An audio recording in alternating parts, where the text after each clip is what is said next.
The terrorist incident happened at the height of rush hour in London. Now, London's police have confirmed the explosion on the train resulted from the detonation of an improvised explosive device. And new at 8, we've learned a timer was found on that device, and a manhunt is now underway in London. Now, President Donald Trump did tweet his reaction to the news this morning, writing, "Another attack in London by a loser terrorist. These are sick and demented people who were in the sights of Scotland Yard. Must be proactive." He went on to write, "Loser terrorists must be dealt with in a much tougher manner. The internet is their main recruitment tool, which we must cut off and use better."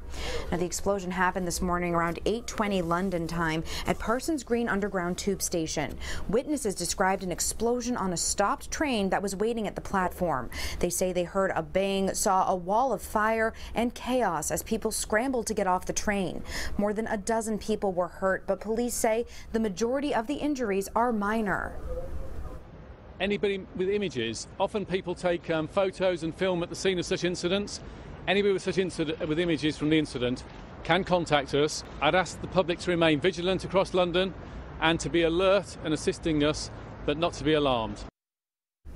And of course, we're continuing to track this developing news this morning. Coming up in about 30 minutes, we'll show you a burning object that was found on one of the trains that's believed it may have been the explosive device. Reporting live in the Breaking News Center, Julianne Lima, Eyewitness News. A massive manhunt is now underway in London as police search for any suspects involved in this morning's explosion. They're scouring surveillance video, hoping to find the person responsible for carrying this device onto a train. This is believed to be the explosive device. You can see it's a bucket with a freezer bag. Now, sources have told CBS News the bucket was filled with powerful explosives that were used in recent terrorist incidents.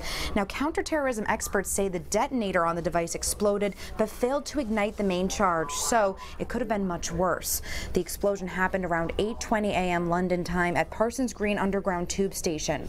Witnesses described hearing a loud bang, then seeing a fireball and flames that reached the ceiling. Police say there are now hundreds of detectives investigating the blast, and there will be an increased police presence across all of London's public transportation systems today. A passenger describes what he saw while riding the train. I turned and sort of a remnants of a flash and a smoke and then just hordes of people, like the stampede had already started running towards me. Severe hand, foot, head injuries from the stampede. At least 18 people were hurt and taken to several London hospitals. We're told they suffered mainly from burns, and miraculously none of the injuries appear to be life-threatening or even serious. So far, no one has claimed responsibility for this attack. Reporting live in the Breaking News Center, Julianne Lima, Eyewitness News.